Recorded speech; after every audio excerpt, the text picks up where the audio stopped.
Number system का मतलब होता है संख्या पद्धति। संख्या पद्धति में हम गणित के अंदर कितनी सारी संख्याएं हैं उसके बारे में चर्चा करेंगे और किस प्रकार की होती है। ये क्लास 3 से शुरू होकर 10th 12th तक चलती है। जिस प्रकार का स्तर होता है उस प्रकार से ये बढ़ती जाती है। सबसे पहले अगर हम बात करते हैं प्राकृत संख्या, जिसको n से रिप्रेजेंट करते हैं। n से क्यों दर्शाते हैं? क्योंकि n का मतलब होता है नेचुरल नंबर। ठीक है, एक्चुअली में इसकी सही डेफिनेशन क्या है कि प्राकृत संख्या n बराबर होता है n बराबर set of 1 2 3 dot dot dot dot dot, इस प्रकार से, मतलब 1 2 3 इस प्रकार से आगे तक चलने वाली संख्याओं का समुच्चय, ये कहलाता है प्राकृत संख्या। अब प्राकृत संख्या के अंदर बहुत सारे अलग अलग भाग हैं, हम वो बाद में चर्चा करेंगे। पहले मैं आपको ये बताता हूँ कि संख्या है कितनी प्रकार की। सबसे पहले है प्राकृत संख्या, जिसको हम n से रिप्रेजेंट करते हैं। दूसरी है पूर्ण संख्या।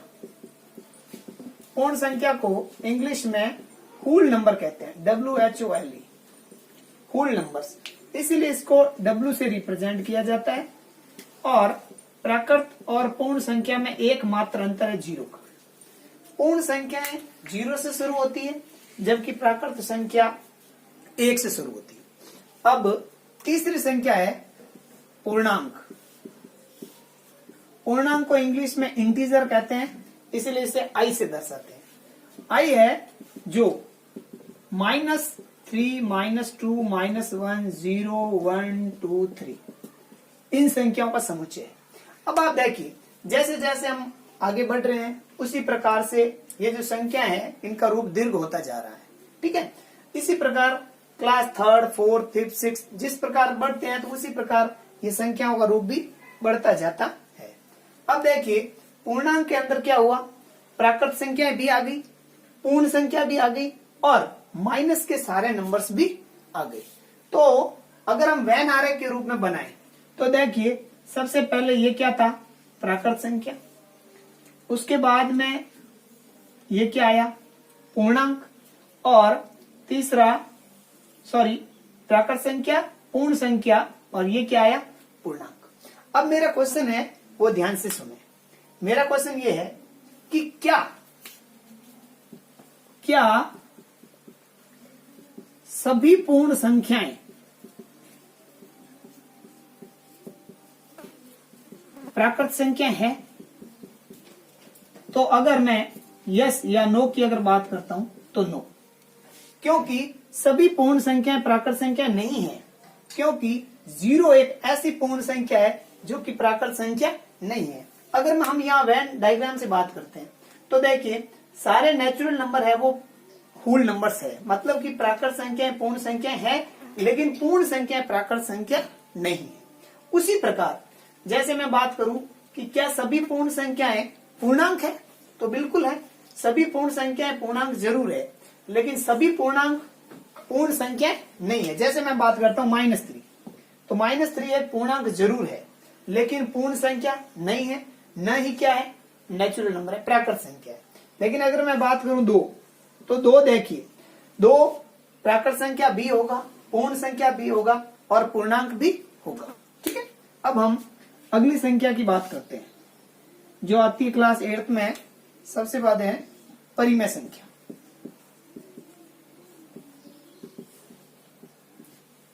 परिमेय संख्या को R से रिप्रेजेंट करते हैं, रेशनल नंबर, इंग्लिश में इसको कहते हैं रेशनल नंबर।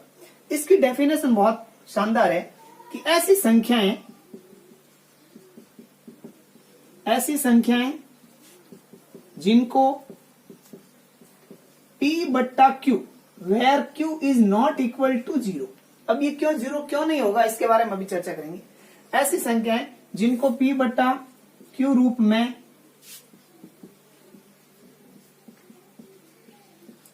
लिख सकते हैं। अब हम इसे आगे एक अपरिमेय संख्या की परिभाषा बताएंगे। उसकी भी परिभाषा यही है, लेकिन इन दोनों के अंदर एक माइनर डिफरेंस होता है। परिमेय संख्या वो है ऐसी संख्या जिसको P/Q रूप में लिख सकते हैं। अब जरा देखिए, प्रत्येक प्राकृत संख्या को हम P/Q रूप में लिख सकते हैं, प्रत्येक पूर्ण संख्या वो भी P/Q रूप में लिख सकते हैं, और सभी पूर्णांकों को भी p बटा q रूप में लिख सकते हैं। देखिए मैं दर्शाता हूं, जैसे प्राकृत संख्या है 2, तो इसको मैं p बटा q रूप में 2 को क्या लिख सकता हूँ, 2 बटा 1, क्योंकि 1 का किसी भी संख्या में भाग देने पर कोई प्रभाव नहीं पड़ता है। तो देखिए ये 2 एक प्राकृत संख्या थी, हमने इसको किस फॉर्म में लिखा है, परिमेय संख्या रूप।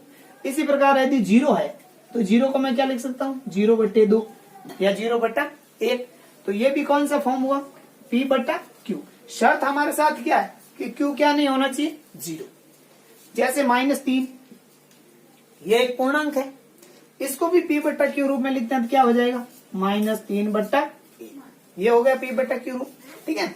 अब जरा देखें कि नीचे 0 क्यों नहीं लिख सकते, जैसे 3 बटा 0, तो इसका मतलब होता है अनंत या अनिर्धारित, इसको हम इनफाइनाइट कहते हैं,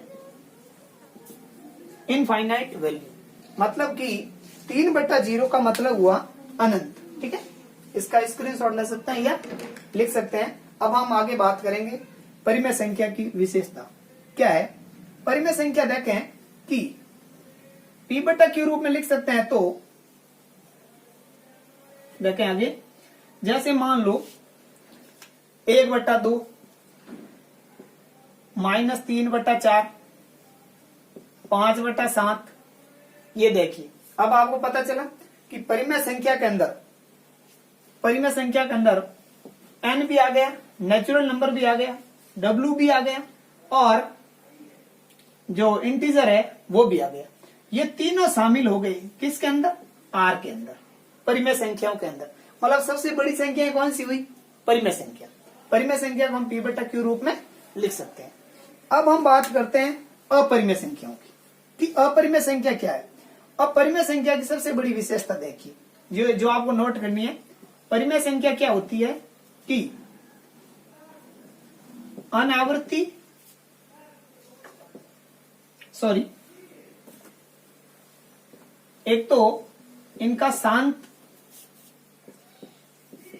दशमलव प्रसार या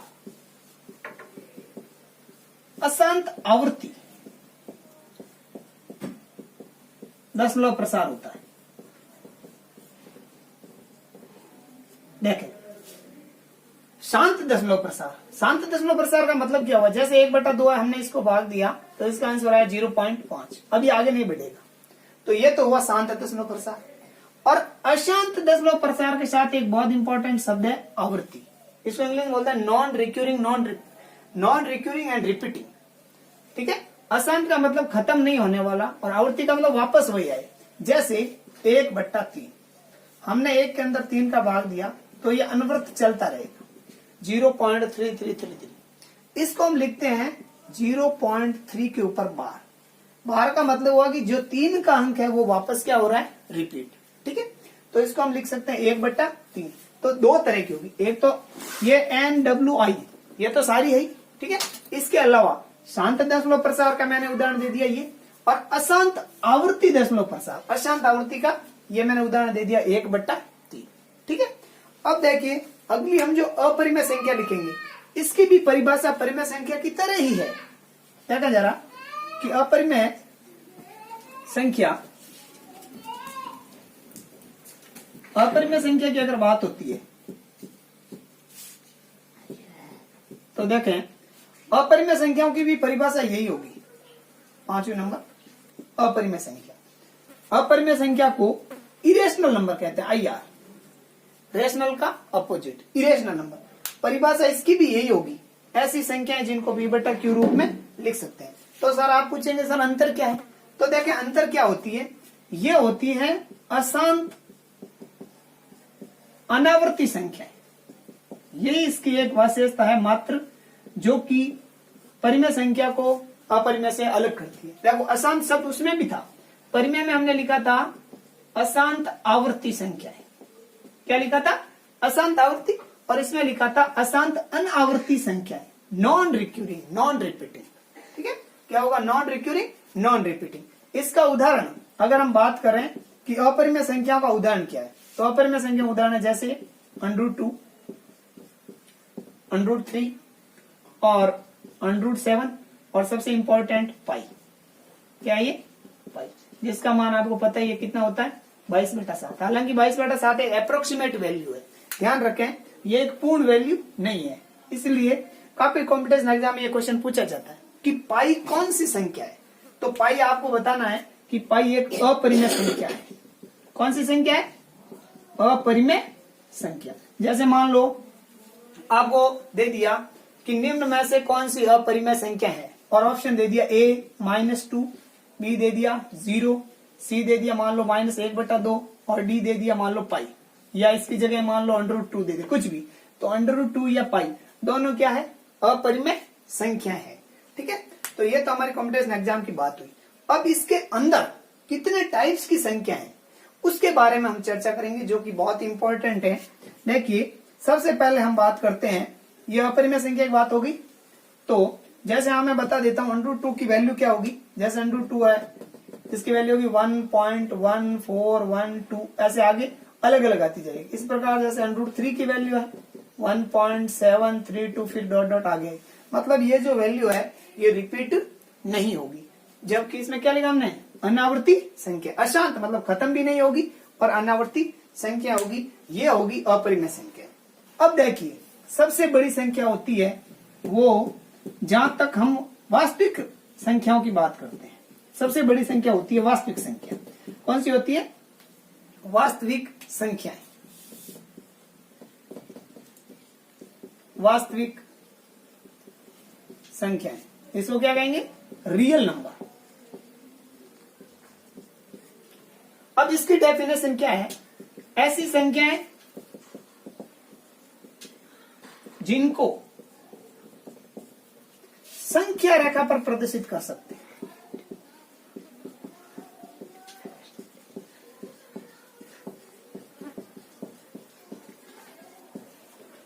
number which is denote on the line. ठीक है, देखिए वास्तविक संख्याओं में क्या है? यह है परिमेय और प्लस अपरिमेय।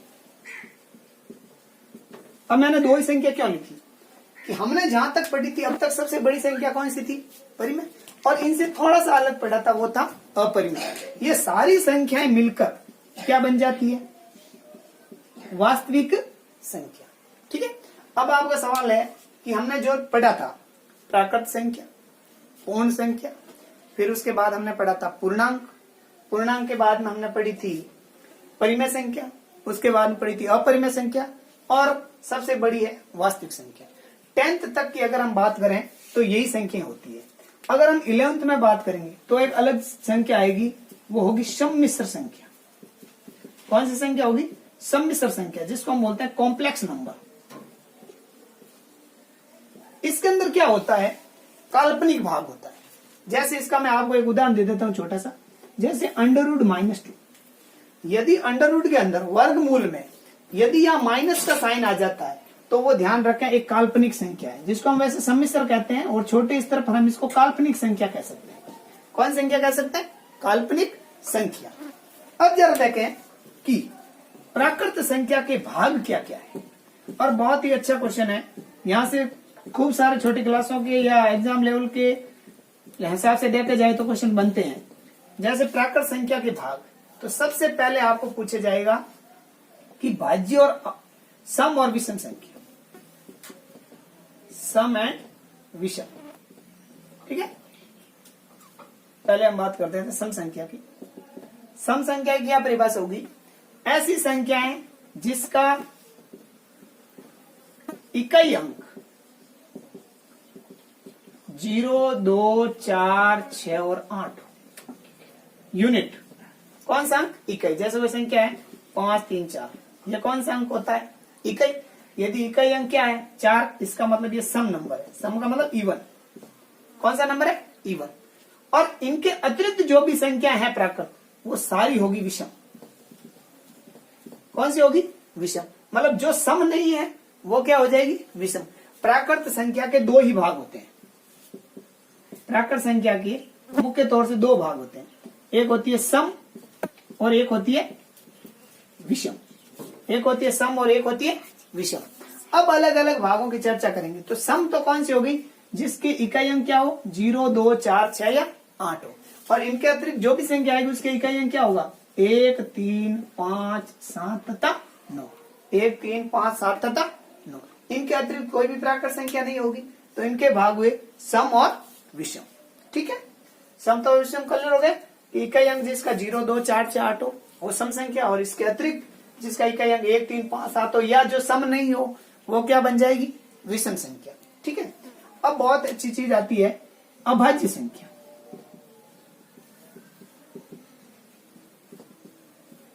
प्राइम नंबर, ये बहुत ही इंपॉर्टेंट है। प्राइम नंबर ऐसी संख्याएं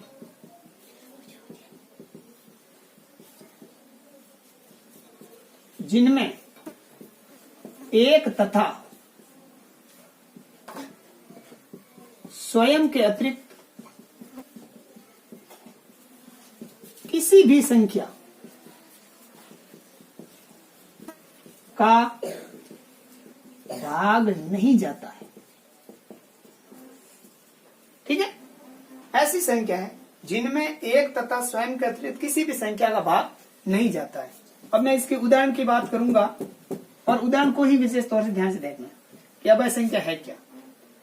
मैं बात करता हूं 2, 3, 5, 7, 11, 13, 17, 19।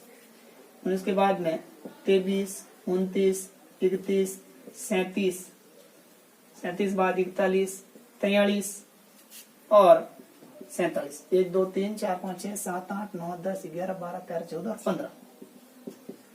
1 से 50 तक, 1 से 50 तक, 1 से 50 तक ये 15 अभाज्य संख्याएं होती है। 2, 3, 5, 7, 11, 13, 17, 19, 23, 29, 31, 37, 41, 43 और 47। इनके अगर हम टुकड़े करें तो सिर्फ एक ही होता है, 3 बराबर 3 इंटू 1, 7 बराबर 7 इंटू 1। इनके अतिरिक्त इनका कोई भी गुणनखंड नहीं होता है। ठीक है, तो ये हो गई 1 से 50 तक। अगर हम इससे आगे बात करें 47 से आगे तो क्या हो जाएगा 53, 59, 61, 67, 71, 73, 79, 83, 89 एंड 97। कितनी होगी 3, 3, 6, 3 और 10। 10 संख्या। कितनी संख्या 10। अब देखिए क्वेश्चन किस प्रकार से आता है। आपको ये पूछ सकते हैं कि 1 से 50 तक कितनी अभाज्य संख्या है, तो आपका आंसर होगा 15। या आपको पूछ ले कि 1 से 100 तक कितनी अभाज्य संख्या है, तो 15 और 10 कितनी होगी 25। और सबसे अच्छा क्वेश्चन कि पहली अभाज्य संख्या कौन सी है। पहली अभाज्य संख्या, तो आपका आंसर क्या होगा 2। पहली अभाज्य संख्या कौन सी है 2। और एकमात्र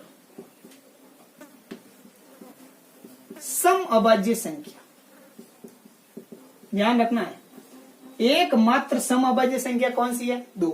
बाकी सारी विषम संख्याएं होगी। कौन सी होगी, इस यहां से लगा 3 से लगाकर आप सारी देख सकते हैं। सारी कौन सी संख्या है विषम, मतलब ओल्ड नंबर्स होंगे। ठीक है, only and only one even number is prime number. ठीक है, दिस इज 2। एकमात्र है जो कि सम अभाज्य संख्या है वो कितनी है 2। ठीक है, अब देखें कि भाज्य संख्याएं कौन सी है। अभाज्य की बात होगी। ठीक है, स्क्रीनशॉट आप ले सकते हैं। अब देखें भाज्य संख्या, भाज्य संख्या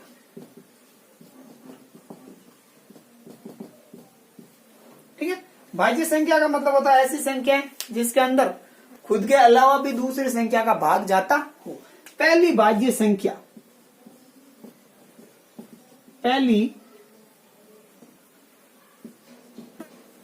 भाज्य संख्या, पहली भाज्य संख्या ध्यान रखें 4 है। पहली भाज्य संख्या कौन सी है 4। बहुत इंपॉर्टेंट है, इसको नोट करना है कि एक न तो भाज्य संख्या है न ही अभाज्य संख्या है। बहुत ही इंपॉर्टेंट लाइन है ये। ठीक है, कि एक होता है जो न तो भाज्य होता है और न ही क्या होता है, अभाज्य संख्या होता है। प्राकृत संख्या का पहला अक्षर जरूर 1 होता है, पहली संख्या जरूर 1 होती है, लेकिन 1 है वो न तो भाज्य संख्या में आता है न ही अभाज्य।